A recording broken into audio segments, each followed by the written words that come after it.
달에다가 얘를 왜 설치를 하려고 하는 건가요? 우리나라가 달에서 발전 사업을 할 수도 있는 거죠. 미 항공우주국 나사는 지난달 2030년까지 달에 원전을 짓겠다고 발표했습니다.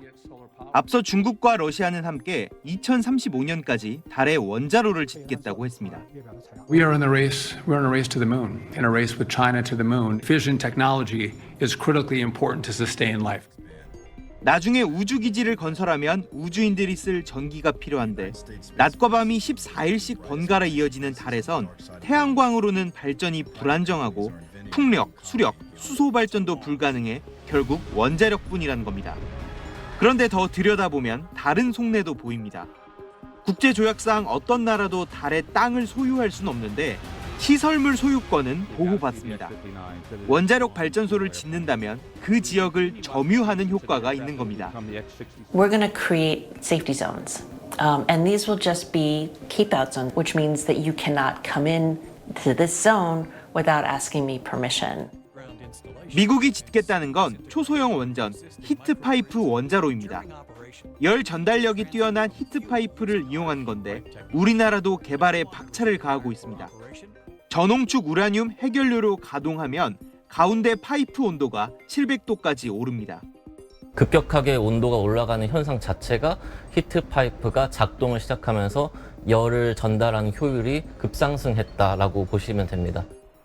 보통 원자력 발전은 열을 전기로 바꾸는 과정에서 수증기의 힘으로 터빈을 돌리고 막대한 냉각수가 필요합니다. 그러나 달에서 많은 물을 공급하는 건 불가능하죠. 히트파이프 원자로는 극소량의 수증기를 열 전달에만 활용하는 스털링 엔진을 사용합니다. 그래서 작게 만들어 로켓으로 쏘아 올릴 수도 있고 달에서도 작동합니다. 스털링 엔진을 뜨거운 물컵 위에 올려보겠습니다. 이렇게 되면 뜨거운 열기에 의해 안에 있는 공기가 팽창하게 되고 안에 있는 공기가 열로 팽창하면서 피스톤을 밀어 올리게 되는데 반대쪽에 연결된 축은 통 안에 있는 피스톤을 아래쪽으로 밀어냅니다. 이러면 뜨거운 공기가 상대적으로 차가운 위로 몰리게 되겠죠. 그러면 공기가 차가운 판을 만나 다시 수축합니다. 이렇게 온도 차이로만 끊임없이 회전하는 엔진이 만들어지고 이걸 발전기 터빈으로 쓰는 겁니다. 냉각은 냉각수가 아닌 방열판이 합니다. 미국과 우리나라가 설계한 모형에도 날개처럼 원자로 위쪽에 열을 내뿜기 위한 방열판이 달려 있습니다. 한 번 설치하면 10년 동안 수리나 연료 교체가 필요 없습니다. 이 작은 원자로 하나가 1kW 일렉트릭의 전력을 생산할 수 있습니다. 최종적으로는 3m급으로 만들 계획인데 이렇게 되면 20kW 일렉트릭, 우주인 2명이 10년 동안 생존할 수 있는 겁니다. 우리나라의 목표는 2029년까지 우주용 히트파이프 원자로를 만드는 겁니다. 제 손녀한테 우리나라가 태극마크가 찍힌 원자로가 달에 가 있을 때 그 할아버지가 그거의 첫 시작을 했다라는 걸 자랑을 했으면 하는 생각은 있습니다. 우주뿐 아니라 해저기지나 극지에서 또는 군사용으로도 활용 가능합니다.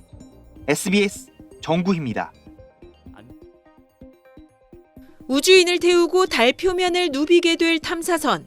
앞으로 탄소로 불리게 됩니다. 탐색이란 뜻입니다.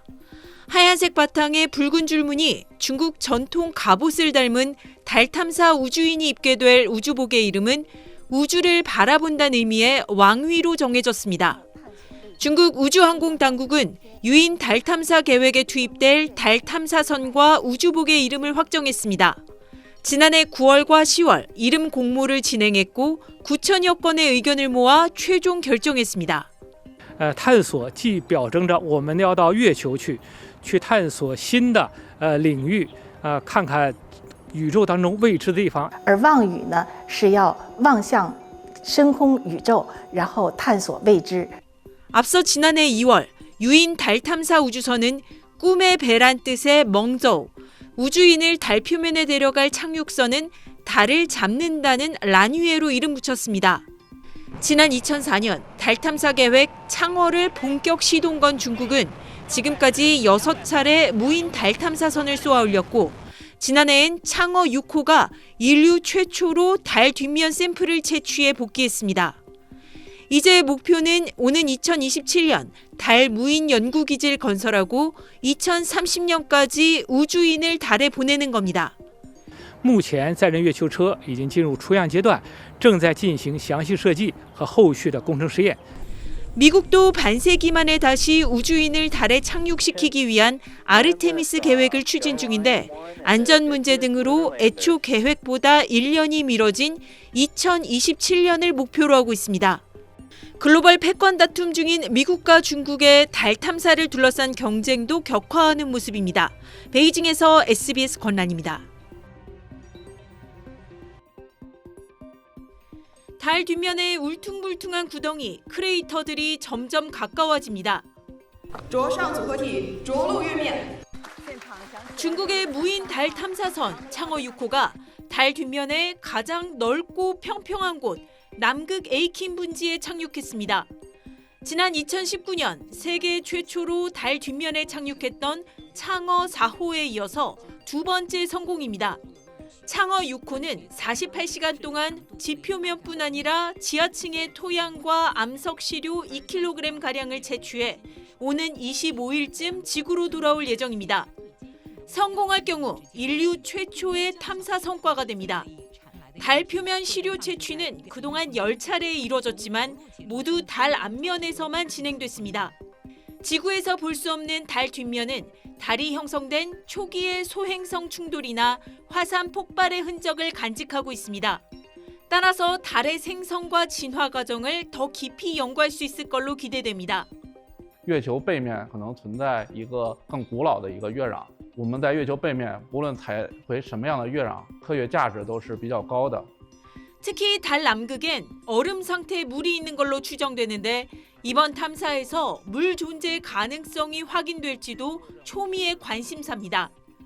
달에 물이 있다면 유인기지 건설이 가능해져 우주 개척의 새 지평을 열게 됩니다.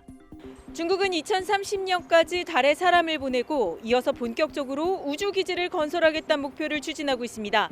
베이징에서 SBS 권란입니다.